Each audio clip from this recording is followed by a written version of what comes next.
Muito bem, pessoal. Estamos iniciando então aqui mais um bate-papo no meu canal, aqui no YouTube, onde eu trago convidados. Eu falei para vocês que hoje eu tenho um convidado especial, é um convidado muito especial, sim. É, é um convidado que, quando eu estava iniciando todo o trabalho, inclusive eu já tinha esse canal aqui, quando eu conheci esse convidado, e a gente começou falando de tomismo. E esse convidado, ele traduziu um texto para mim do italiano no Facebook ainda. E depois esse convidado foi construindo várias coisas comigo. Eu quero ver se vocês conhecem esse convidado aqui. Boa noite, Ítalo Ah, Lorenzo. boa noite, pessoal. Propaganda enganosa, estão dizendo aqui. Está começando mais um Você Sabe o Que no canal Você Sabe Qual, né? E Maninho, bora eu tenho começar. muito, Tudo bom, eu pessoal? tenho muito, eu tenho muito a agradecer, né? Às vezes o pessoal não sabe, Ítalo, mas quando nós tínhamos começado o Terça Livre, né? O Ítalo ficou mais de um ano, né, Ítalo, sem receber um centavo. E todo o dinheiro que entrava ali de PayPal, a gente não tinha ainda monetização, lembra disso, Ítalo? Sim. Era só PayPal e o dinheirinho que entrava ali a gente colocava no aluguel do apartamento que eu aluguei ali em Bento Gonçalves. E aí, depois disso, a gente começou a construir o que hoje é o Terça Livre e hoje você é meu convidado aqui no meu canal. Obrigado por Maravilha. tudo. A honra. Tamo junto, maninho. Ítalo, é o seguinte, a primeira coisa que eu quero comentar aqui contigo, eu vou colocar aqui na tela, essa matéria que saiu no portal Terça Livre, a Justiça rejeita denúncia do Ministério Público contra Sarah Winter, né, por ofensas a Alexandre de Moraes. Então, a Sarah Winter, que está injustamente com tornozeleira eletrônica, como se fosse uma criminosa, ela foi denunciada pelo Ministério Público. Vamos ler aqui a matéria do nosso jornalista Ricardo Roveran. O juiz Francisco Codevilla, da 15ª Vara Federal Criminal do Distrito Federal, decidiu que o Ministério Público Federal deve propor à ativista conservadora Sara Giromini, conhecida como Sarah Winter, um acordo relacionado à acusação de injúria, pois danos à honra podem ser reparados via indenização, o que é óbvio, né? Na denúncia assinada pelo procurador Frederic Lustosa e apresentada pelo Ministério Público Federal, Sara foi acusada de tentar atingir a dignidade e o decoro do ministro. Enfim, ela foi acusada de injúria e ameaça contra o ministro Alexandre de Moraes do Supremo Tribunal Federal. Segundo o magistrado, não é razoável que alguém possa perder a liberdade ou ter direitos restringidos por dizer o que pensa, ainda que de alguma forma suas expressões possam macular a honra ou a imagem de outrem. No round one dessa batalha aí, é uma vitória para Sarah Winter, porque é apenas uma única mulher, né? Uma mulher indefesa, porque ela não tem um exército, ela não tem nada, ela não tem seguranças como Alexandre de Moraes. Ela usou a palavra dela para falar o que ela pensava de Alexandre de Moraes. E, segundo o próprio ordenamento jurídico brasileiro, se o Alexandre de Moraes se sente ofendido por isso, ele que vá à justiça e que diga, né, o quanto que ele ficou ofendido e pede isso aí, uma indenização ou coisa do tipo, para a justiça brasileira poder fazer ali o que ela achar que deve ser feito. É uma vitória de alguma maneira, né, Ítalo? É uma vitória, de fato, foi uma vitória, né? Agora, é engraçado, né? Isso aí, é bom não perder de vista que isso aí é o finalzinho, né? Talvez o finalzinho, a normalização de uma coisa que foi absolutamente esdrúxula. Chegou-se a aventar a possibilidade de que a Sarah Winter fosse incluída na Lei de Segurança Nacional. Por quê? Porque falou do ministro, falou algo do tipo. Aqui não entra o caso de você achar o que você acha da afirmação. Se ela foi correta, se ela foi equivocada, se ela foi enganosa, né? Enfim, né? A afirmação da Sarah Winter, né? Que foi algo no sentido de a gente se vê na rua, uma coisa assim, entendeu? Uma coisa assim. Não me lembro exatamente com que termos ela falou, mas, gente, crime contra a segurança nacional. Para pensar um pouquinho. crime contra a segurança nacional. Crime contra a segurança nacional é, pressupõe capacidade para fazer o crime, para cometer um crime. Você falava assim, eu vou matar o Alexandre de Moraes. Isso aí, você precisa, né, ter capacidade de fazê-lo para se enquadrar. Caso contrário, é um crime comum, um crime contra a honra, né? Um crime, né, que rende aí, na melhor das hipóteses, uma cesta básica, uma multa, né?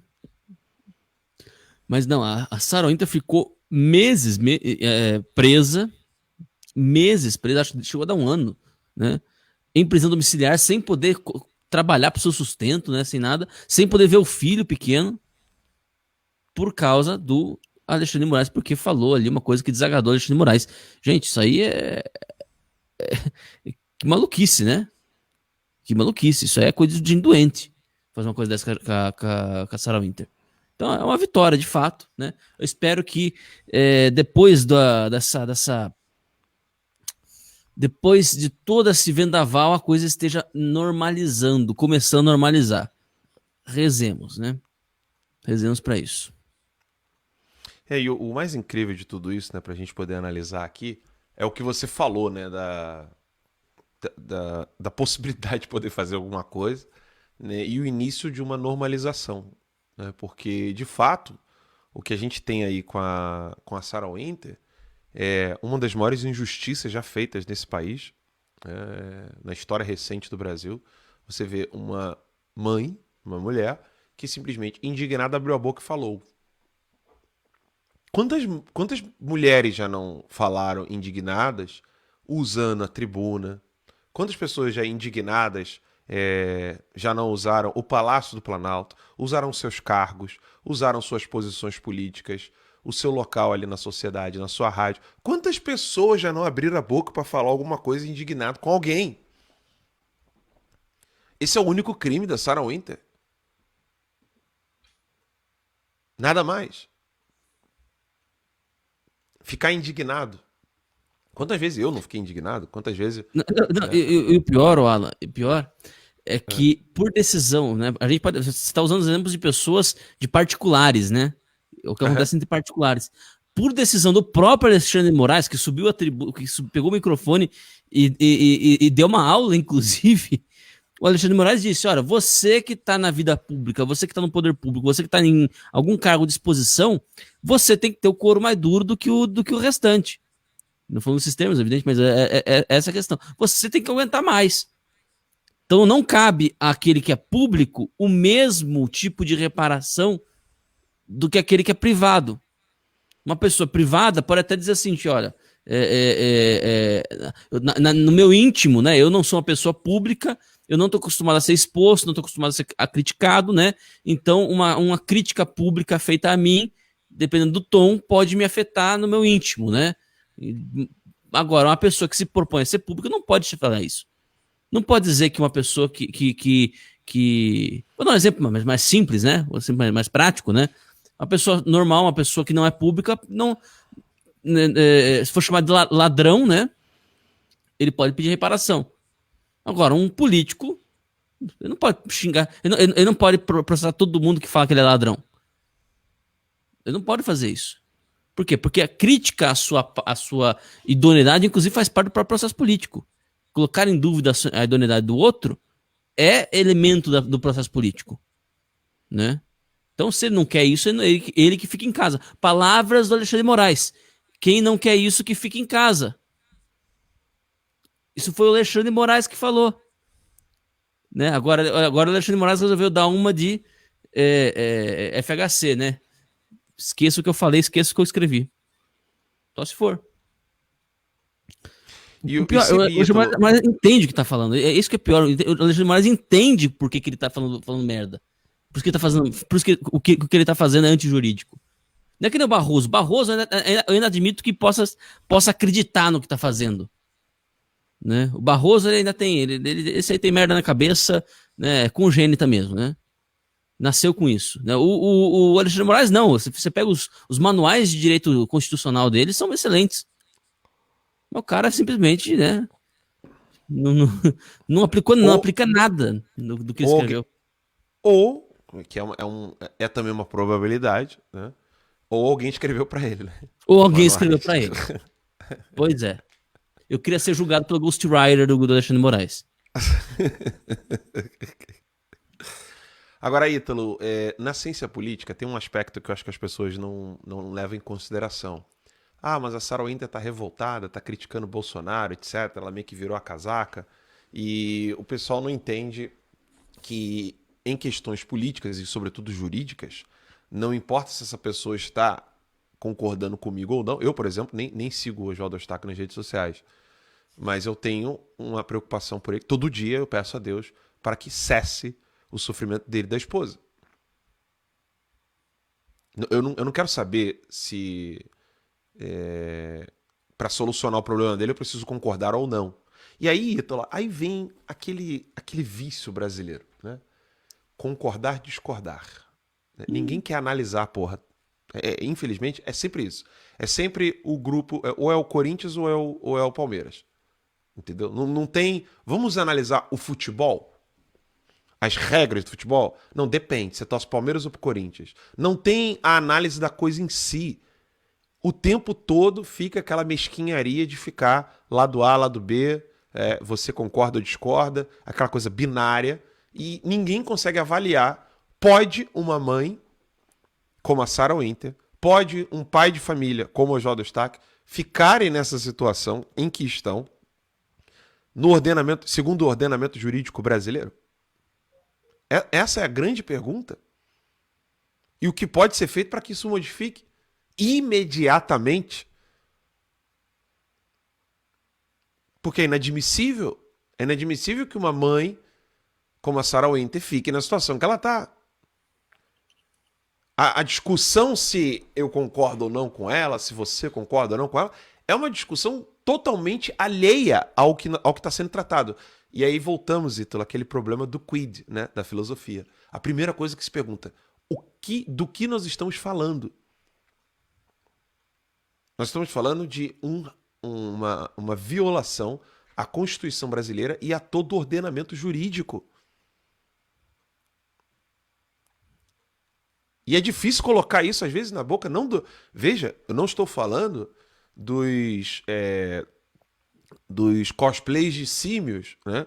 Ou seja, do cosplay de chimpanzé, como os jornalistas da grande mídia. Eu estou falando de gente da direita que está fazendo cosplay de chimpanzé.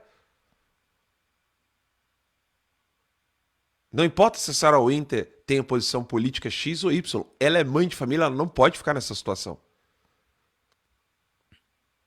Não importa se o Oswaldo Eustáquio está afiliado a um partido político ou não, ele não pode ficar naquela situação. A lei brasileira não permite. Ou nós vamos rasgar as leis brasileiras e vamos sempre favorecer aqueles aos quais nós gostamos e vamos querer todo o mal daqueles que não gostam de nós, mesmo rasgando e violando todas as leis e o ordenamento jurídico brasileiro. Se for assim, qual o tamanho desse perigo? Essas questões não são levantadas, Ítalo. Queria te ouvir um Exato. pouco falando sobre isso. As pessoas têm que lembrar o seguinte, né? A política, o processo judicial moderno, né? Ele não nasce na era moderna, ele nasce um pouco antes, no processo do Santo Ofício, né? Mas ele serve justamente para fazer o seguinte, para evitar o seguinte: você que está por baixo, né? Existe uma rotatividade de poder, isso é comum, isso é normal na democracia, e você que está por baixo, você não vai ser destruído. Por que a democracia ocidental ela não serve, por exemplo, para países. Ela é muito difícil de ser implantada, né? No país do Oriente Médio, da África, etc. Por que esses países é tão difícil você colocar a democracia ocidental funcional, né? Porque eles não têm esse conceito de permitir que o outro te governe, né? E de permitir que o outro sobreviva se eu tenho poder político. Não, ali para eles é sempre tudo ou nada. É sempre tudo ou nada. As pessoas têm que entender o seguinte, né? Quem corrompe para você vai corromper contra você. Essa é a realidade. Essa é a realidade. As regras não podem só aplicar para aqueles que você gosta. Ou você não pode simplesmente comemorar. Gente, para tudo. O PCO percebeu isso, porra. O PCO sabe disso.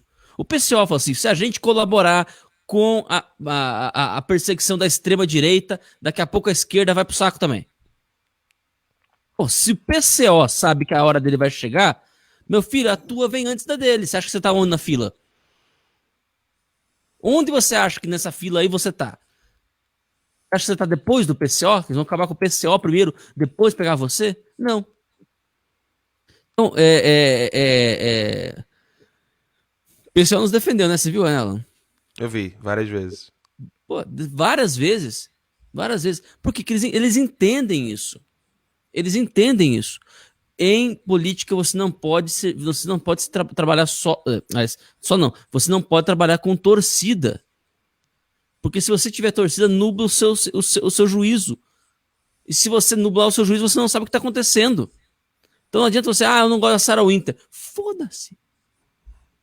Eu não gosto do Eustáquio. O Eustáquio fala muita merda. Foda-se. Não pode fazer isso com eles. Porque se pode com eles, pode com outro. Vocês entendem isso? Nenhum órgão estatal. E pior ainda, eles estão sendo perseguidos. Pelo crime mais difuso possível, mais ambíguo possível, que é o crime de opinião. A sua opinião é mentirosa, a sua opinião é manipuladora, a sua opinião ela é desinformativa. Assim, quem falou, meu filho? Quem te deu autoridade para falar? Quer dizer, é quase um sacerdócio, né, Alan? É quase um sacerdócio, né? Eu tô aqui, eu sou a autoridade, né? Estatal, ou eu sou da ONG, né? Os Sleeping Giants. Eu vou dizer aqui o que pode ser falado e o que não pode ser falado. Eu vou dizer aqui o que é verdade e o que não é verdade. Eu vou dizer aqui o que é informação e o que é desinformação. Poxa, como assim? Quem te deu autoridade para fazer isso? Por que os seus olhos veem melhor que os meus? Você entende? Esse sequestro da verdade, esse sequestro da razão humana, esse sequestro, né, esse monopólio da inteligência que eles estão querendo reivindicar, isso está na base da tirania que eles querem implantar para vocês. Eles querem criar uma situação em que só o que eles dizem e tudo o que eles dizem é verdade. Tem que ser tomado como verdade. Caso contrário, você tá fora do sistema. Te corta o cartão de crédito. Te corta os meios de subsistência. Se você não reza no cânone dos caras, eles te cortam. Por via judicial, por via de assédio extrajudicial, pela via que for. Se você ousa dizer, olha, eu acho que isso aí que você está dizendo não é verdade, ou se você ousa dizer, olha, isso aí que vocês estão dizendo que é mentira, na verdade, né, eu tô vendo aqui, pô, tem prova, tem evidência, me convence, né? A mim me convence a evidência. Se você ousa dizer isso, você é um pária. Você vai ser ostracizado. Não pode, para esse tipo de coisa, a gente não pode dar nenhuma concessão. Eles são espertos, eles começam te fazendo fazer concessão, começam pegando aqueles que você menos gosta. Você gosta de ver eles se ferrando. Né? Ontem o Paulo Figueiredo falou sobre a questão das redes sociais, né? Que agora eles vão inverter a história, eles vão começar, as redes sociais parece que entrar numa fria. Por quê? Porque agora os democratas americanos vão passar toda uma regulação que vai efetivamente estrangular as redes sociais, vai fazer com que as redes sociais serão reguladas pelo Estado. Obrigatoriamente, a rede social vai se responsabilizar pelo que está sendo dito ali. Então, se alguma coisa for dita ali que for caracterizada como crime, a rede social vai ser responsabilizada também. Logo, ela vai ter que apertar o cerco, né? Logo, ela vai ter que aumentar o grau de censura, né? Para evitar, para não correr esse risco. Você entende? Bom, agora, nesse momento, as pessoas estão com raiva das redes sociais, podem achar o seguinte, assim, não, então, pô, se ferraram, hein? Toma aí, ó, bem feito, hein? Não, meu filho, vai ser, o que vai se ferrar é você. A corda sempre arrebenta do lado mais fraco. É sempre no lado mais fraco ela arrebenta. E você é o lado mais fraco dessa história. Você acha que a rede social vai ficar muito, né, o Facebook, Twitter, vai ficar muito incomodado de ter que podar mais ainda do que faz? Vai responder uns processos ou outros aí, mas no final das contas, quem vai se ferrar é você. Vocês entendem? Mas eles são espertos, eles fazem isso para criar uma resposta emocional, para fazer com que as pessoas não percebam ou até aplaudam quando o seu direito vai sendo tolhido aos poucos. E não é tolhido diretamente no seu, é tolhido no outro. É tolhido no outro. E você aplaude aquilo. Por mais que você não goste. Por mais que você. Aliás, você aplaude aquilo. Por quê? Porque você não gosta do outro cara. Gente, só que se pode fazer com ele, pode fazer contigo mesmo. Também. Vocês entendem isso? Enfim. É importante ter isso em mente. Sempre. Sempre. Botei aqui Ala, meu beiçudinho preferido. Botou aqui o Sérgio Carneiro. Eu coloquei aqui o comentário. Valeu, Sérgio. Obrigado. Várias pessoas mandando mensagens aqui de apoio. Esse meu canal aqui, ele já estava podendo receber superchats, então a gente está recebendo vários superchats. Eu tenho a alegria aqui de poder falar com vocês. Muito obrigado mesmo pelo carinho, tá? De coração. Vocês é que realmente dão força pra gente poder continuar, né? Eu tava na live anterior a essa, Ítalo, comentando com o Diego, falando que ele perguntou, né, o que mais estimula, né, vocês a continuarem lutando. Eu falei, acima de tudo, Deus, mas saber que para além daquela lente ali, da câmera, tem uma mãe, um pai, um jovem, um idoso, né, que com tanto carinho, com tanta luta e com tanto sacrifício, acredita num jornalismo honesto e transparente e faz a gente voar longe, né? Então era o canal do Diego Ganoli, né? Então quero agradecer ao Diego Ganoli, que com muito carinho, né, abriu espaço no canal dele para fazer uma live lá com ele às 7 horas. Obrigado mesmo, Diego. Deus abençoe muito. Ítalo, vamos continuar aqui que eu tenho outro assunto para tratar com você. Eu tô com uma telinha aqui. Olha essa daqui, Ítalo, falando ainda no cabeça, né, de... Não pode falar, não pode falar palavrão. Mas não é causa do YouTube, não. É por causa das senhoras e mães de família que nos pediram. Ítalo, olha isso aqui. Alexandre de Moraes, que o Brasil queria, Ítalo. Essa aqui eu vou botar em tela inteira, porque não dá nem para acreditar, Ítalo. Parece até que o Xandão é o cara. Olha isso aqui, Ítalo. Olha aí. Em uma ementa de fevereiro de 2020, o então relator ministro Alexandre de Moraes, do Supremo Tribunal Federal, se manifestou, veja bem isso aqui, Ítalo, contra a censura prévia e defendeu a liberdade de expressão. Dá para acreditar nisso aí, Ítalo? Olha aí. Aí ele disse, né, há um ano atrás, a liberdade de expressão em seu aspecto positivo, no caso de lei, né, que ele está falando, permite posterior responsabilidade civil e criminal pelo conteúdo difundido, além da previsão do direito de resposta. E continuou. Não há permissivo constitucional para restringir a liberdade de expressão no seu sentido negativo, ou seja, para limitar previamente o conteúdo do debate público em razão de uma conjectura sobre o efeito de certos conteúdos que certos conteúdos possam vir a ter junto ao público. Eu vou traduzir aqui para o pessoal. O Alexandre de Moraes está dizendo que você não pode tolher uma pessoa de participar do debate público em razão de uma especulação, conjectura, cálculo dos efeitos do que aquela pessoa está dizendo. Não pode restringir.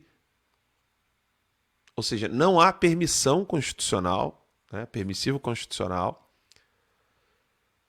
para você poder acabar ou restringir a liberdade de expressão no seu sentido negativo. Ou seja, né, está dizendo, limitar previamente. Ó, eu sei que o que você está colocando em debate agora tem efeito X, Y, Z.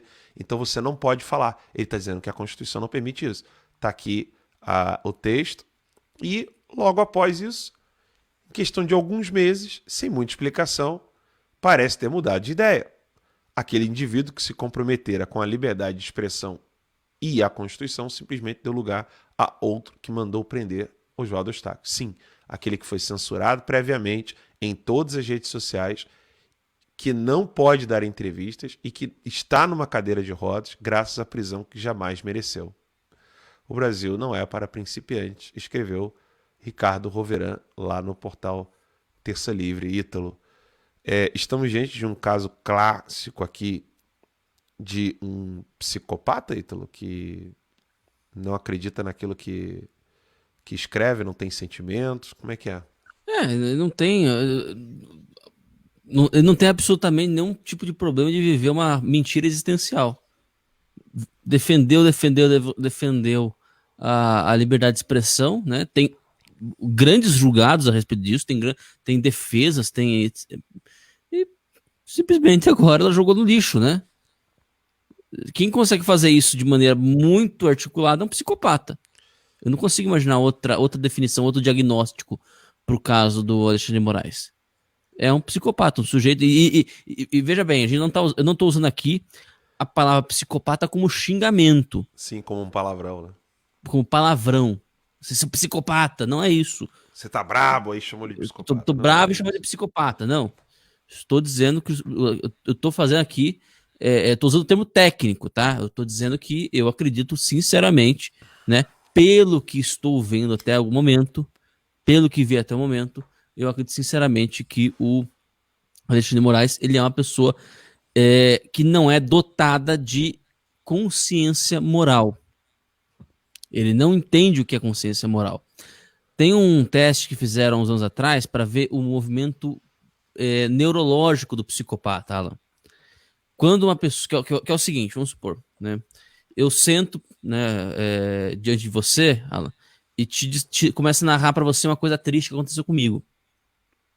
Né? E você tem eletrodos no seu cérebro, tá? Para avaliar o movimento dos seus neurônios. Quais partes vão ser ativadas. Nas partes, quando eu falo para você isso, né? As partes do seu cérebro que vão ser ativadas, você não é psicopata, as partes do seu cérebro que vão ser ativadas vão ser as partes do sentimento.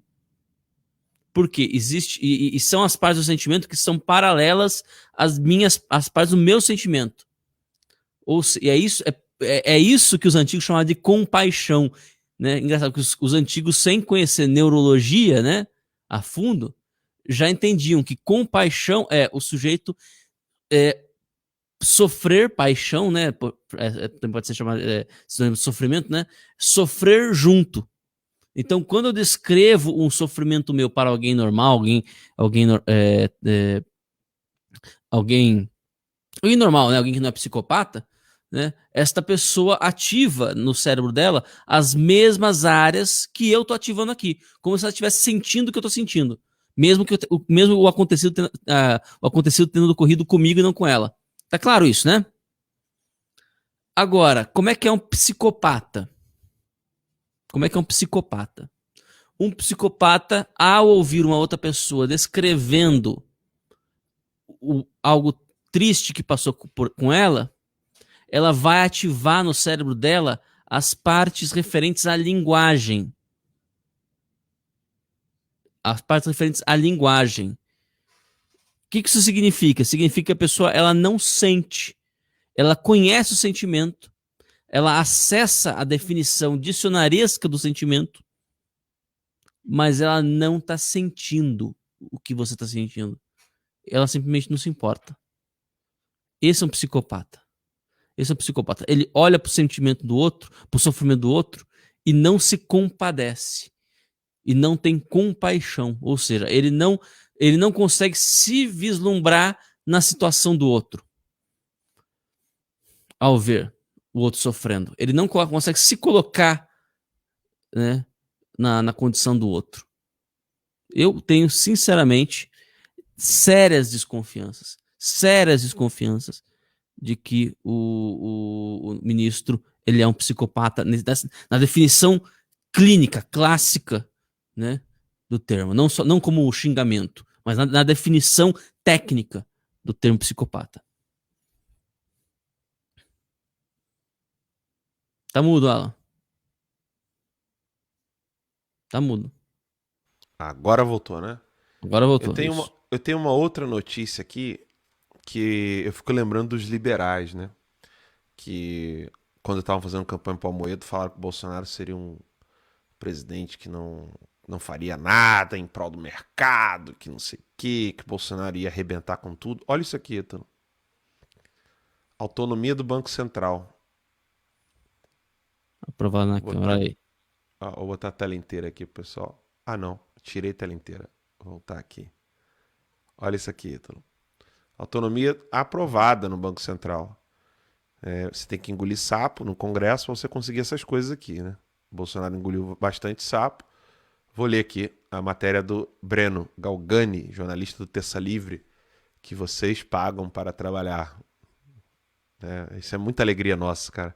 Vocês não têm ideia da nossa alegria de falar assim, chupa, Secom.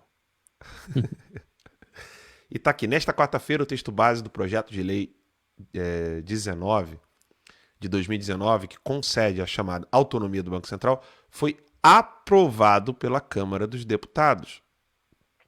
Com o texto já aprovado no Senado em novembro de 2020, o Nhonho estava ali muito preocupado em querer derrubar o Bolsonaro.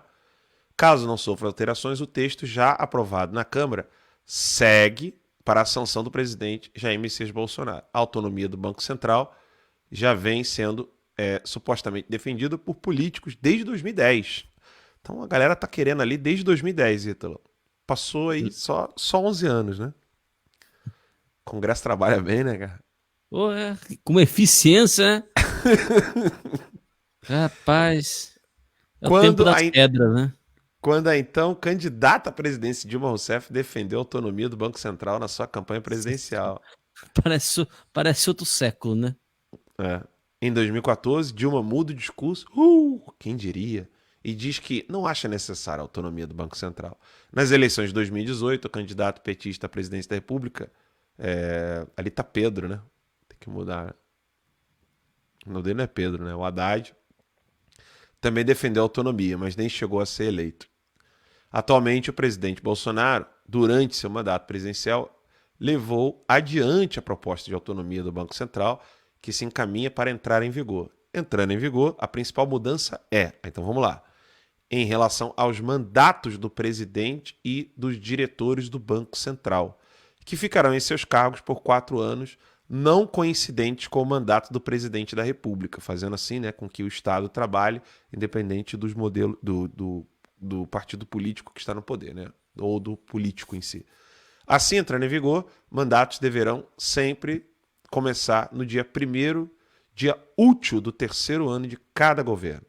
Sem esse prazo definido, o líder do executivo pode nomear o presidente do Banco Central e retirá-lo do cargo quando quiser. Essa regra, em teoria, blinda a política monetária brasileira de influências político-partidárias e traz mais credibilidade ao Banco Central frente aos investidores estrangeiros. Os liberais estão aí quietinhos, né? Não tem ninguém falando nada, né? Antagonista, o pessoal. Agora, Tá de Ítalo, parabéns. Diga. é uma vitória do Bolsonaro, mas a gente precisa levantar uma questão aqui que é sempre importante de ser avaliada, né? Deixar o Estado com toda a sua estrutura dominada nas mãos do próprio Estado, né? Que essa é a proposta, deixar com que um órgão do Estado fique fora da interferência política. Hoje, ela, sim, de fato, teoricamente, ela é muito bem-vinda, né? E é uma vitória, sim. Isso pode ajudar muito a questão até a questão econômica e financeira do Brasil. Ou seja, o Brasil pode ter avanços econômicos com relação a isso. E a pergunta que não quer calar, né? Você acha que isso pode ser utilizado? Quer dizer, poder pode, né? Sempre, né? Possibilidade. Probabilidade sempre, né? Aqui nesse caso é absolutamente possível. Mas você acha que a esquerda está quietinha com relação a isso? Porque isso pode ser mais um dos troféus do Bolsonaro durante seu governo? Ou você acha que a esquerda também queria isso porque ela tem os seus braços no estamento? Olha, vamos lá, né? Só explicar como é que vai ser, como é que é essa questão da autonomia do Banco Central, né? Ao contrário do que disse o Guilherme Boulos, né? O presidente e os diretores do Banco Central não vão ser eleitos pelos acionistas e pelo mercado ou coisa do tipo, né? Eles vão continuar sendo indicados pelo presidente. A diferença marcante é que agora eles vão ter mandato fixo e não vai ser fácil tirar ele de lá, né? É como funciona a Anvisa, como funciona com o PGR, né? Uma vez nomeado, ele está empossado e você não pode ficar tirando, não é como um ministro, né? Atualmente, na atual circunstância, o presidente do Banco Central ele funciona como ministro, né? Agora, Sim. né? Depende. Isso aí, o que vale para nós vale para a esquerda também. Em que sentido? Tirar poder do adversário é sempre bom, guardar poder na nossa mão é sempre bom também, né? É lógico que a gente faz isso de maneira diferente da deles, porque a gente não quer poder total e absoluto e restrito sobre a vida dos outros, né? Nossa ânsia não é essa. E a gente não tira a vida de ninguém, né? O E a Celso vida, a Daniel gente que não eu tá, diga, não né? tá disposto a tirar a vida de ninguém só com o objetivo de acúmulo de poder, né? Se for para defender um direito fundamental, até isso pode ser até feito no caso de uma guerra, né, etc. Mas não vamos matar ninguém para acumular poder, né? Não vai ter Celso Daniel na direita. É isso que a gente quer dizer, né? Enfim, né?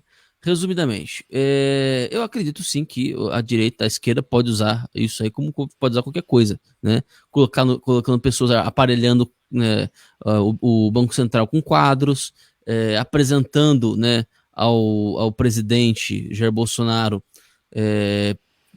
possíveis candidatos, né, que possam se infiltrar lá dentro, né? Tudo isso é possível. Agora, o fato é, de fato, realmente isso é uma vitória para o Jair Bolsonaro, porque isso sinaliza para o mercado externo, e que é o que a gente depende muito agora de ter investimento no Brasil, né? Isso sinaliza para o mercado que o presidente não vai ficar modificando a sua política econômica de maneira populista. Porque essa é a questão por trás disso. Economicamente falando. Essa é a questão por trás disso. Né? O presidente do Brasil até então teve domínio sobre o Banco Central. O Banco Central era recolhido para si, né? Era parte das suas atribuições, porque ele queria ficar manipulando ali por questão populista, né? Sempre, a qualquer momento, ele gostaria de, né, emitir moeda, etc. Sempre tinha essa possibilidade. E isso assusta sempre o mercado. O mercado está sempre assustado com essa possibilidade, né? Com essa independência do Banco Central, a coisa muda um pouco de figura. Então não basta simplesmente o presidente indicar o presidente, né, do Banco Central, né, o diretor do Banco Central. Porque se ele vai indicar, uma vez indicado, o cara tá lá no poder e não tem mais ascensão a ele, não tem mais controle sobre ele, não vai tirar ao seu bel prazer. Então as políticas econômicas vão ser muito mais previsíveis. Olha, gente, você ouviu uma vez um amigo meu que trabalha com bolsa de valores, né? Falou assim, olha, a lei ruim constante é melhor do que a inconstância. A lei ruim constante, a política econômica ruim constante é melhor do que a inconstância. Por quê? Porque o mercado trabalha com previsibilidade, com cálculo de risco. E por melhor que sejam as intenções, por melhor que seja, enfim, melhor que seja a intenção por trás das leis, se não tiver uma constância na política econômica no país, se não tiver um pouco de previsibilidade, o risco vai lá para cima. Aí você vai ter dificuldade de achar investidor. O cara vai ter que gastar muito mais aqui, porque ele vai ter que fazer consultorias muito mais caras. A chance dele pro empreendimento dele dá algum lucro é menor, porque pode ser que ele esbarre num desses caos aí de repente, né? Então o retorno, a perspectiva de retorno tem que ser maior. Então ele só vai investir em coisas, não vai investir em coisas que demandam infraestrutura, aquela coisa toda, porque não vale a pena. Qualquer coisa, a qualquer momento você pode quebrar. Ele vai investir em coisas que demandam ali pouca infraestrutura, que ele pode simplesmente enfiar dinheiro, faz muito dinheiro e sai. O que é? Extrativismo, ouro, extração de ouro, de minério, etc. Tudo isso aí que é muito mais fácil fazer. Entendeu? Coisas que demandam infraestrutura, ele não vai investir. Entendeu? Então, tudo isso aí pesa na hora do investidor decidir se vai ou não investir no Brasil. Né? Então, por isso que eu acho que esse lance, essa jogada do BC foi muito bem planejada aí pelo Bolsonaro, parabéns. Né? Tomara que dê bons frutos. Agora, como você disse, né, a possibilidade real disso ser aproveitado pela esquerda, né, de alguma maneira, é sempre presente. Né? É sempre presente. Sim. Obrigado pela correção, tá, pessoal? Eu falei o plural de troféu de maneira equivocada, né? Eu falei troféus, é troféus. Obrigado aí pela correção. Aqui a gente tem que fazer tudo ao mesmo tempo. Eu acabei errando mesmo. Obrigado pela correção aí. Ítalo, uma outra pergunta que eu quero fazer para você. Só lembrando, tá, pessoal? Eu tô aqui quase que entrevistando o Ítalo, trazendo alguns tópicos. E a coisa vai esquentar ainda, tá? Porque eu tenho um tópico de ciência política aqui pro Ítalo que vocês vão gostar muito. E só lembrando que vocês estão aqui no meu canal, no YouTube, né, onde eu farei várias lives de entrevistas, vídeos onde eu comento sozinho aqui alguns tópicos, alguns temas, quase como um podcast, né? Então, se você ainda não está inscrito, você que está assistindo pelo Facebook, no meu Facebook, né? E se você ainda não sabe ainda, corre lá no meu canal aqui no YouTube. Tem 5.781 pessoas assistindo aqui no YouTube, 3.060 assistindo lá no Facebook. Então, peço aqui, inscrevam-se aqui no meu canal. O Ítalo também está com um canal pessoal no YouTube. E também estamos no Telegram. O meu Telegram é t.me/Alan dos Santos. O do Ítalo é t.me Ítalo Lorenzon. E o Terça Livre também está lá com o Telegram dele, que é t.me/Terca Livre. Então vocês que estão aí já utilizando o Telegram, saindo do Zap, né? Eu já estou limando o Zap da minha vida, WhatsApp. Acabei mesmo por causa dessas violações de privacidade, etc. Tô lá no Telegram, comento bastante, envio áudios, respondo perguntas, tem como fazer comentários no meu canal. Então corram lá que vocês vão gostar bastante. O próximo tema, Ítalo, é o Só uma seguinte, é o coisa, presidente... Alan, Diga. só uma coisa.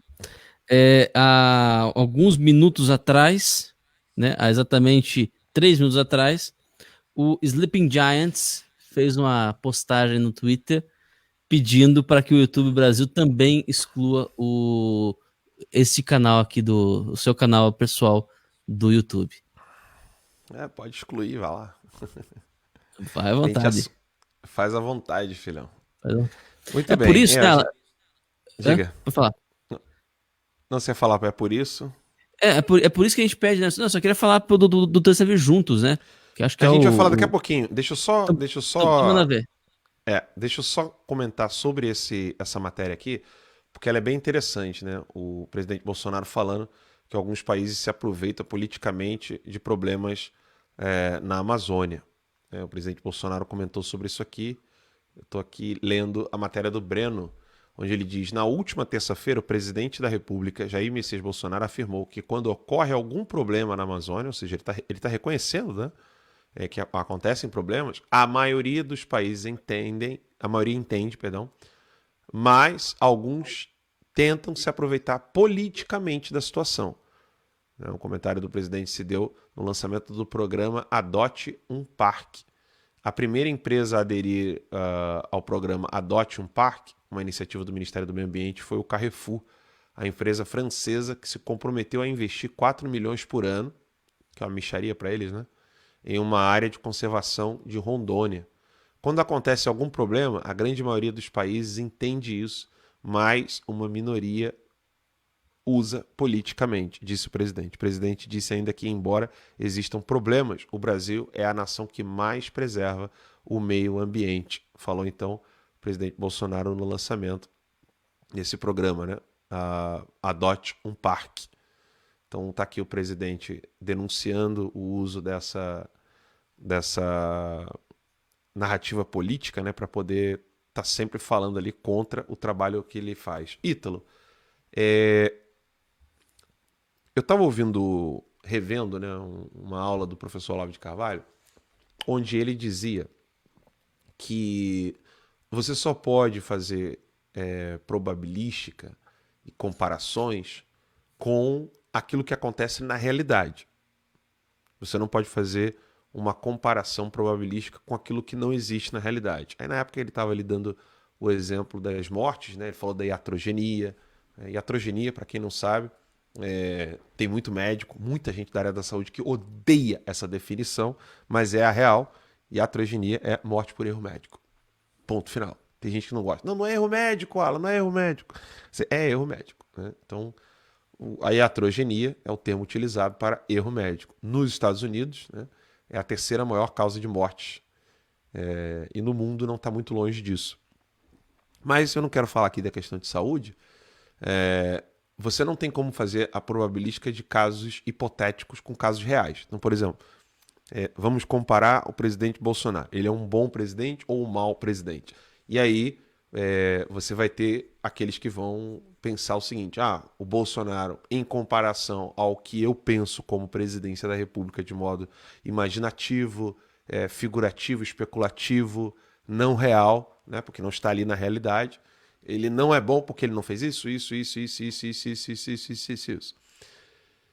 Mas se você fizer esse tipo de comparativo, né, nenhum presidente vai ser bom o suficiente. Certo?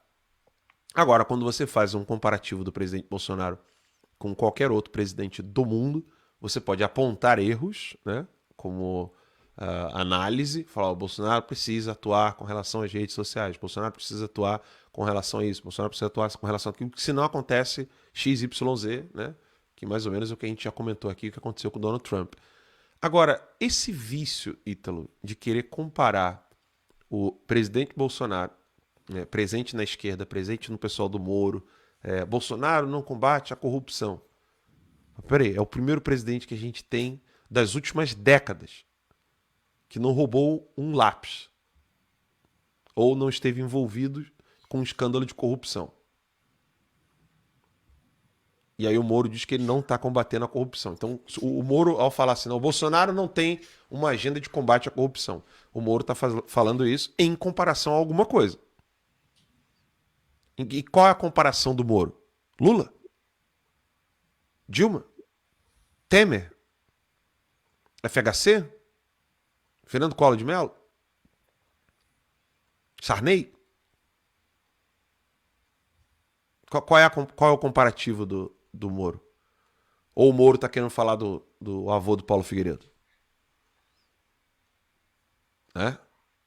E aí tem essa confusão, Ítalo. Eu queria ouvir seus comentários em ciência política, né? Para entender melhor isso aí. É possível ficar fazendo esse tipo de comparações especulativas sem levar em conta o dado real e concreto em ciência política? Não, de fato não dá, né? Veja bem, isso é uma discussão que acho que remonta até a própria filosofia, né? Sobre pré-ciência política, né? Se os conceitos que a gente usa para fazer análise da realidade, eles são conceitos que nascem da observação, ou a gente tem que especular sobre os conceitos primeiro, para aí formular, né, tipos ideais, que daí a gente vai usar isso como comparação, etc, né? Bom, a realidade é que é o seguinte, os caras, a política, ela acontece no mundo real com pessoas reais, né? E é impossível para qualquer pessoa ter uma ideia sistemática e perfeita de toda a política. Porque para isso acontecer, seria preciso que todas as mentes dessas pessoas que estão compondo a política estivessem dentro da cabeça do observador. aquele que acha que tem a definição correta e linear da boa política, esse cara sofre de paralaxe cognitivo. O cara não sabe que ele é um ser humano como qualquer outro, que outras pessoas também são seres humanos e que elas têm, né, consciências que não são redutíveis à consciência do observador. Você não consegue reduzir a consciência daquele outro à sua consciência. É só você ver, por exemplo, aqueles que tentaram dar explicações gerais e universais sobre a política, sempre dizendo, oh, se fizer isso, acontece aquilo. Se acontecer aquilo, faz aquilo que vai dar certo, etc, etc. É só ver as apostas políticas que eles fizeram. Isso começou com Maquiavel. Maquiavel escreveu um livro chamado O Príncipe, que insistem em dizer que é um livro que inaugurou a ciência política. Isso é uma mentira terrível, né? Eu vi na escola, né, na faculdade, que Maquiavel, o sujeito que começou a descrever o mundo tal como é, não como deveria ser. Absurdo, besteira. Besteira. É só ver o Maquiavel na vida inteira só apostou no cavalo errado. Terminou a vida como um cara assim, na sarjeta, que toda vez que ele apostava num político, esse político lá perdia. Pé frio do caramba, né? Por quê? Porque ele tinha essa ilusão de que ele tinha achado ele tinha encontrado a chave explicativa da política. E ninguém tem a chave explicativa da política. Você tem a chave explicativa, você pode até começar a procurar e ter uma boa chave explicativa de aspectos da política.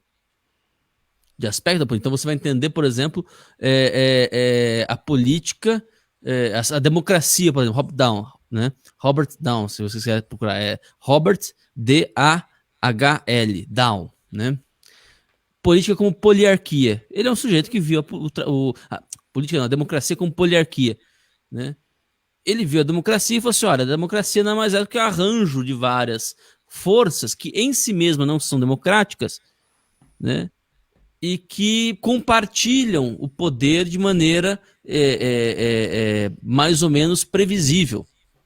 Né? São vários grupos políticos, vários partidos, vários sindicatos, organizações, etc. Tudo isso aí são grupos de poder que não necessariamente são democráticos internamente, né? Mas que se revezam, né? Existe uma disputa entre eles na política, e democracia na prática é isso. Isso é uma boa chave explicativa. Eu gosto muito da explicação do Robert Dahl, né? E não vi uma explicação, uma definição melhor de democracia até hoje, da democracia moderna, né? Pelo menos do ponto de vista funcional, de como é que a democracia funciona, né? Só que isso fala de uma parte especificíssima da política, que é a funcionalidade do processo democrático. Ele não vai escrever, por exemplo, uma monarquia, não vai descrever, por exemplo, a relação entre as tribos do Iraque, e não vai descrever as realidades concretas do Brasil enfim, do Brasil, especificamente, por exemplo. Porque quais são os grupos políticos aqui que compõem a poliarquia, por exemplo? Né? Isso aí não está na teoria do Dahl. Então, todas essas abstrações que acham que vão ser explicativas da realidade são falhas. Isso está na base do surgimento do negócio chamado ideologia. Ideologia é nada mais, nada menos do que isso. É o sujeito que tem a ilusão de que ele encontrou a chave explicativa para o mundo. E, no caso, a chave explicativa para a política, ou a chave explicativa para a relação entre homem e mulher, a chave explicativa para a relação entre negros e brancos, a chave explicativa. Tudo isso é só ilusão. Tudo isso é só ilusão. Você nunca vai entender política se você não entender que, para você entender política, você precisa sempre estar confrontando várias teses distintas. A política, como toda a realidade humana, toda a realidade, né, social, ela só existe, ela opera na realidade como uma tensão entre diversos polos. Como uma tensão entre diversos polos. Estado versus livre iniciativa. Nacional versus internacional. Município versus Estado. O Estado versus União, Estado no sentido, né, província, né? Tudo isso aí, todas essas realidades vão se sobrepondo e se chocando. E atenção, a realidade política ela vai nascer de maneira dinâmica. Às vezes você vai ter momentos em que vai tender para um lado, vai tender para o outro. Vocês entendem? É só através dessa. E isso aí, meu filho, não vai parar nunca. Isso é da realidade humana. É por isso que ninguém vai fazer um livro assim, a Suma Política. Você pode ter a Suma Teológica. Né? A Suma Teológica, pode ter a Suma Gramatical. Mas a Suma Política não existe. Ninguém vai poder escrever um livro e dizer assim: ó, aqui tá. Neste livro aqui contém toda a política humana. Jamais. Jamais. Jamais você consegue fazer. Não tem como prever, Ítalo, o aspecto cultural, intelectual, volitivo de todos os homens, de todas as sociedades, com seus diferentes climas e tendências psicossomáticas. É impossível que alguém consiga prever tudo o que vai acontecer num grupo de pessoas de 10 membros, que dirá de 300 milhões, como é que nos Estados Unidos, ou de 200 milhões no Brasil e coisa do tipo. Repara o seguinte, Alan, que é por isso que toda a ideologia política e as ideologias são um fenômeno próprio da pós-revolução francesa, tá? Toda ideologia política, ela tende a cometer genocídio. Por quê? Porque a ideologia, ela tem o genocídio como algo bom? Não necessariamente. Tem casos como o nazismo, por exemplo, né? Mas não necessariamente. A ideologia, o cara que professa ideologia, ele professa, né? A parte da ideologia é que o genocídio é algo necessário, bom, etc, etc. Não. Mas a ideologia, ela naturalmente está tendendo ao genocídio porque o surgimento da ideologia na cabeça do sujeito nasce de um processo cognitivo de desumanização do outro. É a partir do momento em que eu paro de ver o outro como um sujeito com agência tão ou mais complexa quanto eu, é a partir desse momento, é a partir daí que surge a ilusão de que eu posso reduzir a ação humana do outro a um campo de artificialidades, a um conjunto de mecanismos, a um conjunto de estereótipos. É só aí que eu consigo fazer isso. Reduzindo sempre o outro a um campo de estereótipos. Sem entender que lá do outro lado tem uma alma humana. Por pior que seja, por mais psicopata que seja, é uma alma humana. É complexa. Está o tempo todo pensando, o tempo todo querendo, o tempo todo fazendo. Tanto quanto eu. Você acha que eu consigo entender a psicologia, totalmente a psicologia do Alexandre de Moraes? Só para citar um exemplo. Eu queria saber, eu acho muito interessante, por exemplo, que seria a psicologia de um Frei Beto. Um cara que acredita piamente, né, que é possível casar socialismo com catolicismo. A psicologia desse cara deve ser uma coisa fascinante, ainda que terrível. Né? Agora, você imagina, você não simplifica a psicologia do indivíduo simplesmente colocando ele junto numa multidão. A nossa ilusão, esse é o problema. A nossa ilusão é que quando você coloca o indivíduo numa multidão, você simplificou o indivíduo, você reduziu ele a uma série de generalidades. Isso é ilusório. Isso pode ter algum efeito prático, isso pode ter alguma utilidade prática para definir coisas mais gerais, né? Por exemplo, se tem um grupo aí de pessoas militantes do PT, quantas elas vão votar no Lula?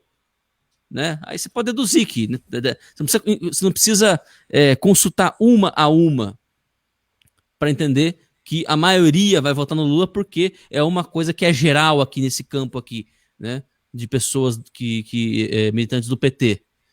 Né? Mas isso é uma generalidade das generalidades. Isso é uma coisa. Uma especificidade da especificidade, pelo contrário, né? É uma especificidade. Votar no Lula é uma coisa que você faz ali naquele momento, né? Você não reduz a alma humana a isso. De ninguém. Você não consegue reduzir a alma humana de alguém a esse tipo de coisa. Mas quando você faz isso, você cai na ideologia. E toda ideologia se baseia principalmente na desumanização do outro. Guardem isso. Quero mandar um abraço aqui pro Diego Ganoli, né, que me entrevistou antes de eu vir aqui fazer essa live no meu canal. E acabei de ver aqui que o Lisboa, grande amigo nosso, está aqui também, Grande Lisboa. prestigiando o meu canal. Obrigado, Lisboa, meu irmãozão. Tá sempre junto aqui. Ítalo, é o seguinte, agora sim, Ítalo, eu quero mostrar uma coisa aqui muito interessante. Olha isso aqui, Ítalo, que eu vou colocar na tela aqui agora. Quero ouvir seus comentários e agora sim eu quero rir muito. Não é pouco, não. Tá aqui, Ítalo, ó. Olha isso aqui. O Sleeping Giant está aqui assistindo a live, né? Então, perdoe-me aqui que não gosta de palavrão. Eu preciso dizer, né? Vão todos para a puta que o pariu, né? Seus esquerdistas filhos de uma puta, né? Botou ali. Terça Livre foi banido do YouTube, mas continuou lucrando através do canal do Alan. Pô, peraí. Isso aqui vocês vão responder na justiça. Dizendo que a empresa Terça Livre lucra através do meu canal. Primeiro que eles estão falando de super chat. Agora, eu vou fazer vocês falarem a verdade. Eu vou deixar esse número na tela, porque eu vou fazer propaganda de graça. Eu sou o Alan dos Santos, o Ítalo é o Ítalo. Né? Terça Livre é uma empresa. Então eu agora vou ficar aqui fazendo propaganda de graça para Terça Livre até o final da live, com esse contador aí que vai passar de 4 mil. Simples assim.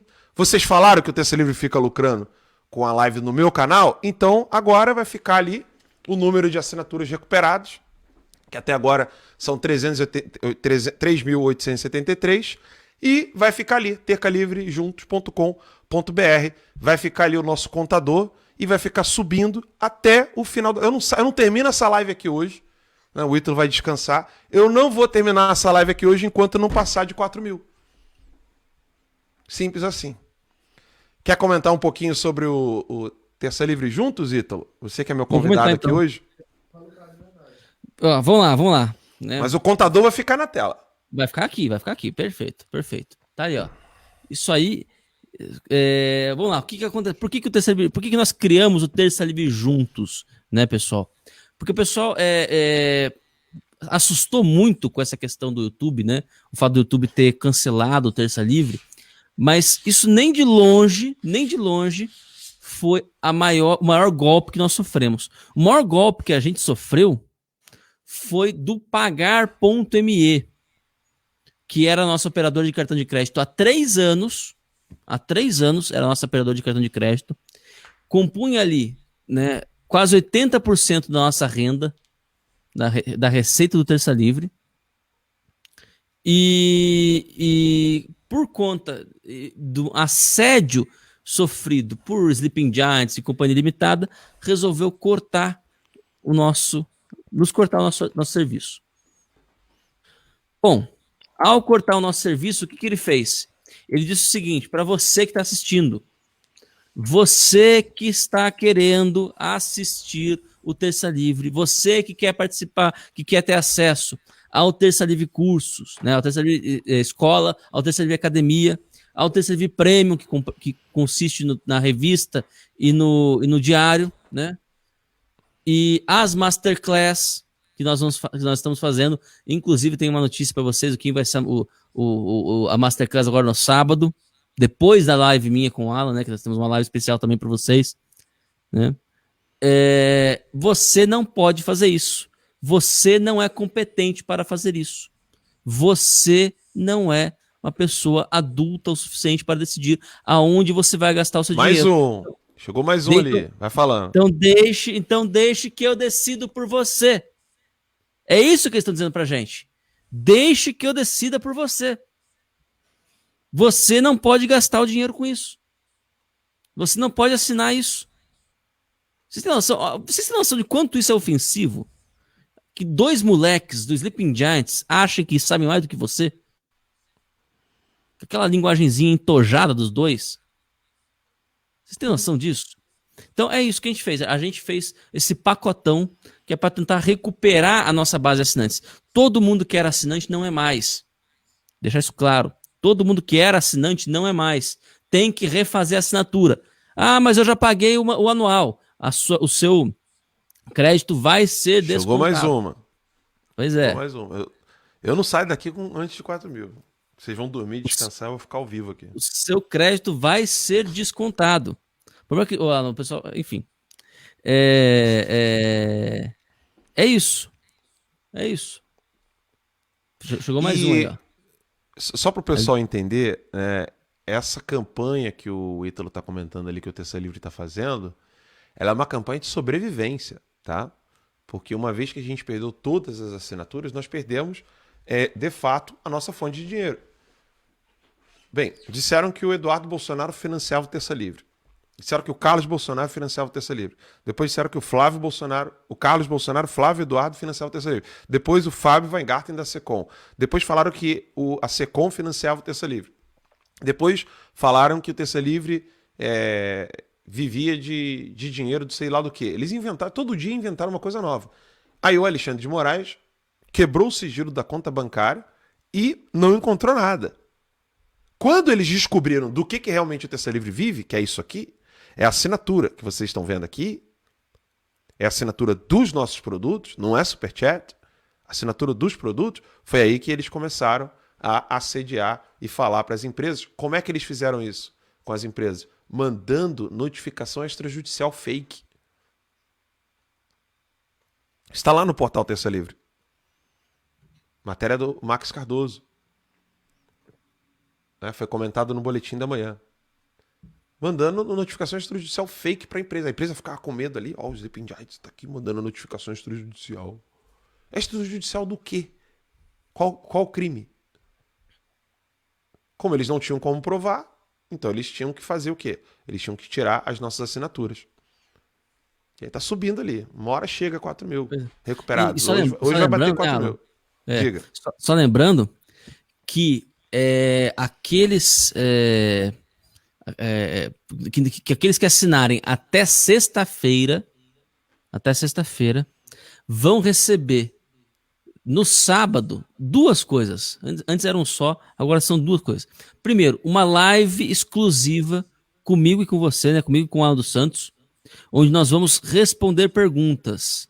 Mas não é responder perguntas como a gente responde no Superchat, não. Você vai poder ligar aqui pra gente, ao vivo, tá? E falar sua pergunta pra gente, fazer o seu comentário, etc. Tá? Você vai poder ligar pra gente, tá? Ou mandar mensagem de voz, ou mensagem de texto mesmo. Às vezes a pessoa mais tímida, né, não quer falar com a gente ao vivo, né? Manda uma mensagem de texto mesmo, né? Então, esta é o primeiro bônus que você vai receber, tá? Isso vai ser na parte da manhã do sábado. E é o seguinte, na parte da tarde, às 3 horas da tarde, às 15 horas, a gente vai ter uma coisa bem interessante para você. Você sabe o que vai ter às 3 horas da tarde no sábado, Alan? Não. Você já viu? Não? Não. Vou passar aqui o vídeo. Eu tenho um vídeo aqui, mas eu vou passar só o áudio para vocês, não tá editado, tá? Eu vou editar ele melhorzinho. Mas só o áudio para vocês. Veja se vocês reconhecem isso aqui. Opa. Bota no volume no máximo. Alô, aqui é Ernesto Araújo. Teria o prazer nesse sábado, próximo sábado, de estar no Terça Livre, às 15 horas, para uma masterclass sobre o tema do tecnototalitarismo e a questão do Great Reset. São coisas que nós temos discutido cada vez mais aí em diferentes fóruns e algo que nos preocupa muito aqui no Itamaraty, na política externa brasileira. Achamos que esse é o grande debate do nosso tempo. É um debate pela liberdade, é um debate pela preservação de modelos de sociedade democráticos, de modelos de sociedade baseados na livre iniciativa, na livre expressão. Esse é o grande risco também que nós corremos hoje. É o risco que não é uma questão geopolítica, é o risco dentro de cada sociedade, aqui nas nossas sociedades ocidentais, democracias liberais, a emergência de tendências, de controle e, quando você vai ver, acaba tendo uma sociedade de controle total se a gente não enfrentar isso de maneira coordenada, de maneira consciente do que está acontecendo no mundo. Então, dentro de também uma visão de que tem que ser feito um reset, tem que ser feita uma reorganização do mundo, e a gente não sabe a partir de que princípios. Quando tem se falado de Great Reset, nunca se fala do princípio de liberdade, que a nosso ver é o fundamental. Então, esse tipo de discussão é que está presente, que a gente gostaria de ter com vocês aqui no Terça Livre, com o Ítalo Lorenzon, e só chamar a atenção que é para a área de assinantes do Terça Livre. Então será um grande prazer. Até lá. É isso aí, pessoal. Quem quiser, e lembrando, né? Ernesto Araújo, hein? Ernesto Araújo falando do Great Reset, tema importantíssimo, e do tecnototalitarismo. Ou seja, o totalitarismo através da medida por meios técnicos. Que é exatamente o que a gente quer que está acontecendo aqui. Vocês estão vivendo na pele, né? Vocês estão vendo com os olhos da cara um exemplo de tecnototalitarismo. Né? Então, Ernesto Araújo vai estar aqui. E lembrando, né, que no sábado, na Masterclass do Ernesto Araújo, vocês também vão poder tirar dúvidas com o Ernesto Araújo. Então, olha só que oportunidade que a gente está trazendo para vocês. Você vai poder tirar dúvidas de geopolítica e comunismo de Estado. Porra, Ala. Demais, né? Demais, cara, demais, cara. Pô, é assinatura ali, ó. Tá vendo ali, Neitalo? 3.915. Eu vou colocar aqui os áudios. Amanhã eu vou botar o vídeo, mas eu vou botar os áudios aqui do testemunho dos assinantes, tá, Ítalo? Escuta isso aqui, ó. Olha isso aqui que legal. Ó. Fala, galera. Aqui é o Paulo Figueiredo. Eu queria dividir uma curiosidade com vocês. Vocês sabem por que eu comecei a participar do Terça Livre? Porque eu identifiquei que o Terça Livre era muito mais que simplesmente um canal na internet ou um veículo de mídia. O Terça Livre era um símbolo da luta das pessoas comuns contra essa mídia establishment, contra essa mídia que não representa a ideia de boa parte dos brasileiros. E agora o Terça Livre passou a ser também uma luta e um símbolo da luta das pessoas comuns contra a censura das Big Techs. E é por isso que eu tô junto do Terça Livre. Eu quero saber se vocês estão também. E se vocês estão, entre em www.terçalivrejuntos.com.br e assinem o produto para poder dar o teu apoio. Tamo junto. Olha que legal. Tem mais aqui, Ítalo. Olha isso aqui, ó. Olá, pessoal do Terça Livre. Não me maquiei, nem me produzi, porque não é esse o importante nesse vídeo. O importante é falar sobre o Terça Livre. Com o Terça Livre, que eu sigo desde 2018, eu consegui reavivar todos os valores e perdi o medo de dizer todos esses valores conservadores que eu tenho e que eu sempre usei, mas usei de um modo quieto, calado, constrangido. Hoje não, hoje eu defendo todos esses valores e aprendo a cada dia que eu assisto ao Terça Livre. Peço para você, arrasta para cima, por favor. Um abração a todos. Ó, o videozinho vai lá pro Instagram do Terça Livre. De arrancar lágrimas. Que caralho, coisa, cara. velho. Sleeping Giants, vocês nunca vão tirar isso da gente. E vocês nunca vão ter isso. Nunca vão ter isso. E vocês nunca vão ter isso. Nunca. Tá? Sleeping Giants estava comemorando que fez um kit terça desmonetizada que tinha um boné, uma caneca e uma máscara. E vendendo para as pessoas e comemorando que estava quase chegando, faltava 100 e poucas pessoas para chegar a 2.500. Nós estamos aqui, ó, no terceiro dia de campanha e estamos batendo 4.000 assinaturas. 4.000 recuperados. Em 3 dias, a gente conseguiu em 3 dias o que vocês não conseguiram em um mês inteiro. Um mês inteiro. Cobrando R$69 por uma caneca e uma máscara, uma focinheira. Vendendo gastaram focinheira. Dinheiro à toa. Eles gastaram dinheiro à toa, né, Ítalo? Gastaram dinheiro à toa. Então tá aí, meus caros. Tá o testemunho dessa senhora me tirou meio o ar aqui. Ah, merda isso, né?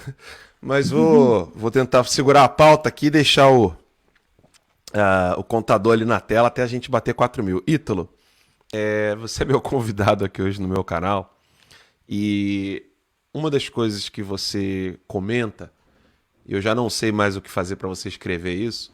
Tô escrevendo. Tá escrevendo mesmo? Tô escrevendo. Já sei o que Tá. que é. Que é sobre não criar uma ficção sobre o adversário.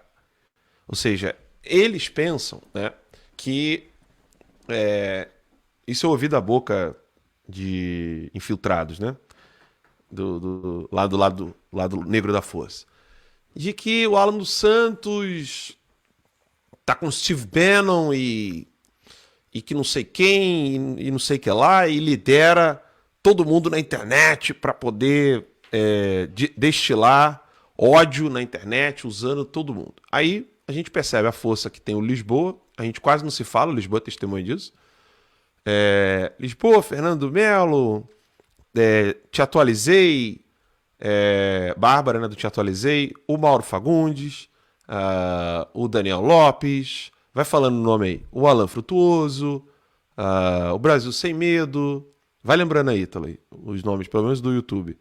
O Ravox, Ravox, todo mundo Paula Marisa.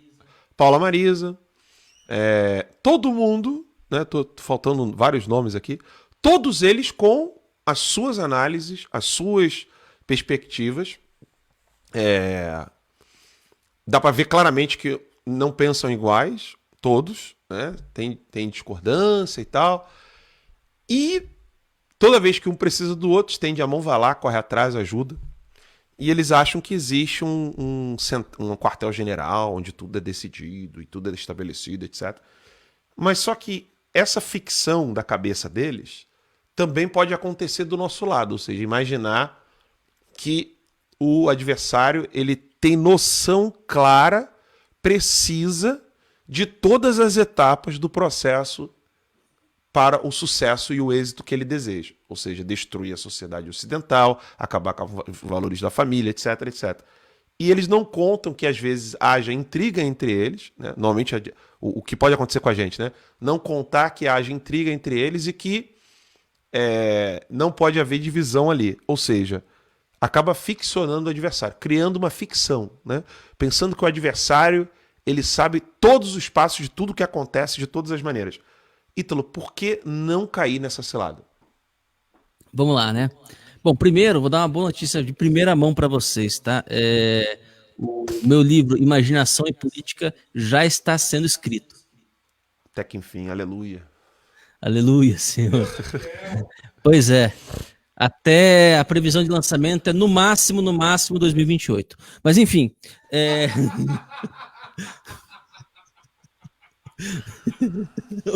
o Anderson aqui tá se matando aí. A cara do Alan.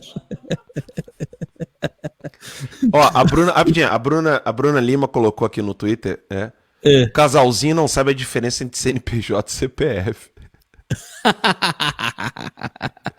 Burros, né? Parabéns, Bruninha, é isso mesmo. É isso aí. Mas então, vamos lá.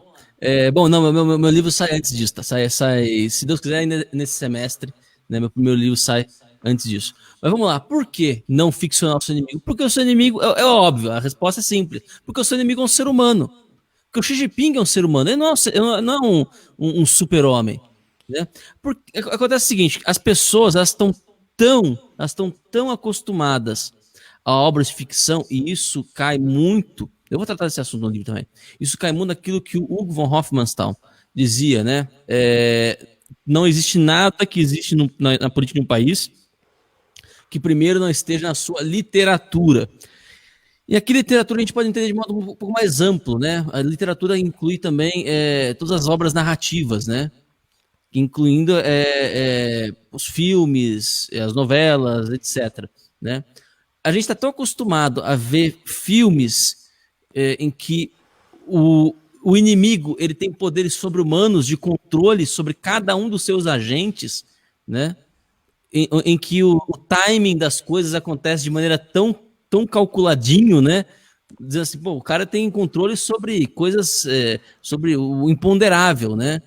A gente está acostumado a ver vilões. Pode perceber, faz esse exercício. Dá uma olhada nos últimos filmes de ação que saíram, nos últimos 20 anos. Você vai ver a quantidade de coisas imponderáveis que estão sob controle de vários vilões desses filmes. A quantidade de coisas imponderáveis. É impossível que um vilão da vida real né, alguém da vida real, realmente realize proezas daquele tipo, calculando timing, calculando a sincronicidade dos eventos. É impossível que isso aconteça na prática, né? No entanto, é possível que isso aconteça na ficção. Isso foi poluindo, Alan, o nosso imaginário. Tal que hoje é difícil entender que o Xi Jinping ele é um cara que acorda todo dia, pega o jornal dele, ele sente fome, vai ao banheiro, né? Toma o café da manhã dele, pega o jornal dele, ele lê os relatórios do serviço secreto chinês e ele acredita nos relatórios do serviço secreto chinês. E ali pode ter alguma distorção.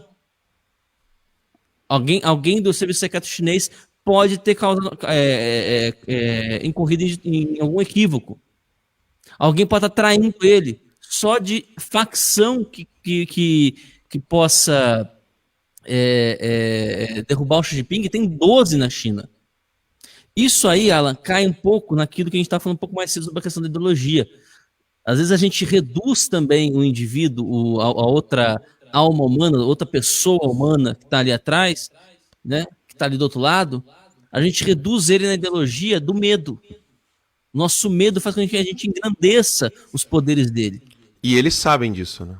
E eles sabem disso, e exatamente. E o uso desse medo faz parte daquilo que eles querem. Eles querem passar para você a impressão de que eles podem tudo. De que eles podem te espionar aonde você for, que eles podem te espionar todas as pessoas ao mesmo tempo. Que todas as coisas que eles farão, que todas as ações deles irão travar as suas empreitadas. Exato. Tudo isso eles querem que aconteça. Eles querem que você ache. Entendem? Tudo isso. Então é importante que a primeira coisa que a gente faça quando a gente tiver, você que está assistindo, a primeira coisa que você precisa fazer quando o desespero bater é o seguinte: olha para o espelho, olha para fora, pega a foto aí de Mark Zuckerberg e companhia limitada e pensa, esse cara é só um ser humano. Ele não é melhor que eu. Ele deu sorte porque ele inventou um negocinho ali. Mas ele não é melhor do que eu. Ele não é melhor do que eu. Eu vou conseguir criar uma forma de passar por cima dessa arbitrariedade que ele está criando. A gente vai dar o nosso jeito. A gente dá o nosso jeito. Comentário do Ângelo Gabriel aqui. Agora o pequeno adormecido infarta com a crescente de assinantes. Pois é. 3.980 já, hein? É. Vai lá, pessoal. Quero ver você falando assim. Pô, o Sleeping Giants tem que anunciar a live todo dia, né, Ítalo? Pois é. Eu quero ver você que está assistindo. Eu quero você escrevendo aqui no chat aqui. Eu sou o número tal. Isso aí. Seja um número aqui na nossa lista aqui de assinantes recuperados. A gente perdeu mais de 20 mil assinantes e a gente foi para zero. A gente não foi para zero do nada, de repente. E Sim. Agora, em 3 dias de campanha de recuperação, já está com quase 4 mil. Qual é a meta, Ítalo? Eu realmente não sei essas coisas. Qual que é a meta? Vamos lá. Nós precisamos de 9 mil assinaturas para não fechar, para não diminuir nenhum tipo de atividade. Exato, pro PH, exatamente. Para vocês entenderem, menos de 9 mil assinaturas, o PH volta a ser Uber, o Anderson volta a ser pedreiro. Sim. Não, a Bruninha fica. Não, a Bruninha fica. A Bruninha fala assim, aí eu volto para onde você vai voltar? O FMT, né? Ela volta para o FMT, a Federal do Mato Grosso. Então, assim, são 9 mil assinaturas. Mas rapidinho, chama a Bruna e o Anderson e o PH ali para quando faltar 10 a gente fazer a contagem regressiva aí. Vem cá, Bruninha. Vem cá. Bota a galera na... Senta aí. Falta 13 ainda. Mas vai lá. Falta 13. Vai lá, 13. O Anderson correu pra pegar o terno. O Anderson agora anda de terno, né? Hã? O Anderson agora anda de terno. Pois é. Tá bonitinho ele, né? Agora, Ítalo, reforçando, né? Essa questão de não ficcionar o adversário, não criar o adversário na sua ficção, tem travado muitas iniciativas conservadoras no Brasil. A pessoa pensa o seguinte: eu só vou conseguir fazer isso aqui se eu tiver dinheiro. Quando nós iniciamos o Terça Livre, em 2014, a gente não tinha nada, né? Nada, zero. Hoje tem uma sede em Brasília. Como é que tá a obra, o Ítalo, aí em Brasília, do Estúdio Novo? Do Estúdio Novo?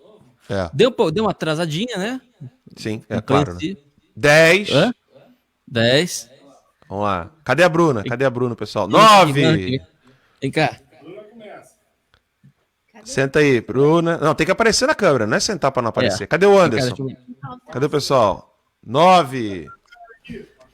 Bota 6.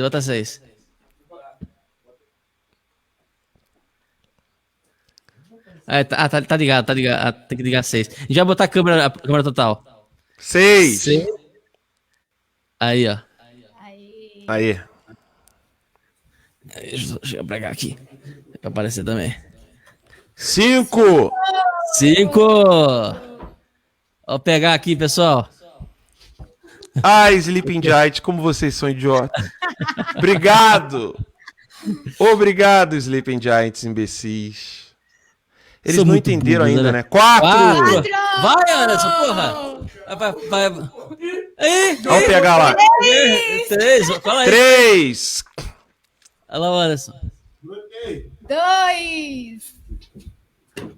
2. Olha, o Guilherme Rocha botou pronto. Fui 3.985. Falta 2. Falta 2. Aqui baixinho. Quero só ver, hein? Caralho. Tô me sentindo o Max aqui baixinho. Da mesa. Bom dia, universo. Tô chorando de emoção. Bora, povo. Vambora, meu povo. Lá. Só ver, hein? Falta 2. Bate na mesa não, que vai. Perdão. Desculpa aí.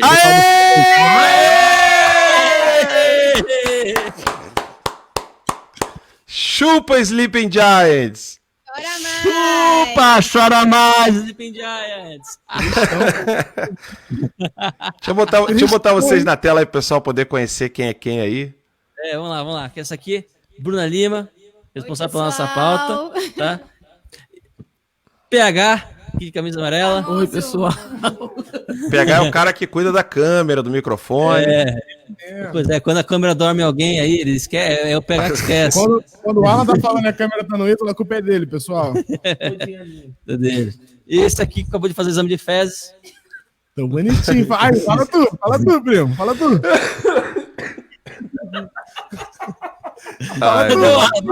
Aparece aí, Alan. Vê se eu não tô bonitinho. Só pra eu ver o negócio. O pai tá como? Daqui. O pai tá on. O pai tá on, filho. Esquece. Vocês já conseguiram fazer com que o Anderson volte a trabalhar e pare de ficar saindo com o uma 04? Vitória de cada vez. Uma vitória de cada vez. Né? Já tá bem vestido. Cara, tamo quantas mil pessoas ao vivo aí, trabalhando bem. Aqui tem... Quantas mil pessoas ao vivo aí? Estamos em... 5.900. No StreamYard tá 5.900, mas lá no YouTube mesmo tá 4.600 e alguma coisa. 4.600. Aí tem 4.440 no Facebook. Isso. São quase 15 mil pessoas. É isso aí. Isso. Então você vai denegrir a imagem do seu primo para 15 mil pessoas, é isso mesmo.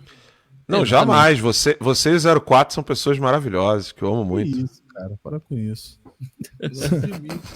Isso. A minha imagem nunca como. Eu sou um rapaz conservador, eu não sou um conservadio. Eu sou um conservador. Então é isso, pessoal. Mas, Ítalo, pera rapidinho. Deixa eu entender direitinho. Agora que tem 4, faltam 5.000 assinaturas para recuperar. Faltam 5.000 assinaturas, isso mesmo. Beleza. Quero ver vocês, hein, pessoal.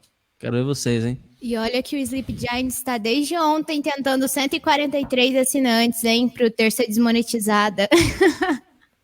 Eita. Se ele trocar o nome pra Terça Monetizadíssima, né, que é o caso aqui. Isso aí chupa, Sleep Giants. O desmonetizado é a tua avó. Bem, pessoal, muito obrigado. Anderson, PH, Bruninha. Valeu. Pessoal, independente das brincadeiras aí, muito obrigado a todos vocês do público aí. Sem vocês a gente não consegue chegar onde a gente tá chegando, tá? Muito obrigado. Eu posso falar de coração que eu tive a vida mudada por causa do Terça, por causa de vocês, e hoje eu sou um homem diferente, um rapaz diferente, aprendi coisas diferentes, tive uma evolução humana muito grande, não foi só com vocês, eu converso com muita gente que fala que o Terça mudou a própria vida, que mudou a vida de familiares, e comigo não foi diferente, tá? Hoje eu contribuo para ajudar a melhorar a vida de pessoas, e uma vez fizeram isso comigo, tá? Então, o apoio, toda a ajuda que vocês dão ao Terça, isso muda diretamente a minha vida e a vida das pessoas que me cercam, tá bom? Muito obrigado. Valeu, Anderson, valeu. Valeu, gente. Obrigado, viu? Obrigado. E, bom, Alan, vamos finalizar aqui com uma convocação. Não, deixa a câmera do... Não, bota a câmera normal ali no Ítalo. Isso, pronto. Aí. Bom, Alan, próximo vai ser no meu canal, viu? Beleza. Tranquilo. Bora?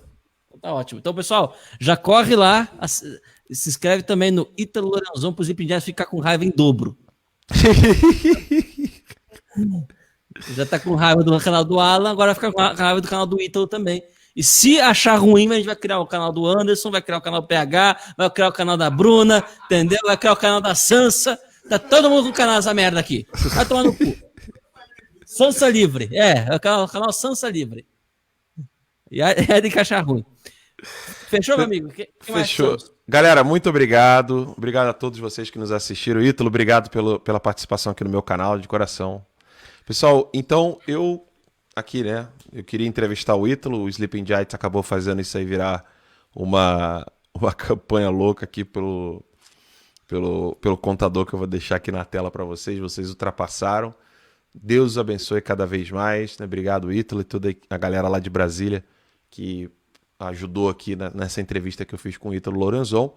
Esse canal aqui eu quero trazer mais convidados, quero entrevistar mais pessoas em temas distintos. Né? Então vou trazer aí alguns cantores sertanejos para a gente poder comentar um pouco, bater um bate-papo sobre morar no campo, que é um dos projetos que eu tenho para o futuro. Né? Sonhar, a gente tem que sempre colocar a meta ali e trabalhar. Né? Eu tenho planos de viver no campo e quero conhecer pessoas que vivem no campo para a gente poder bater esse papo.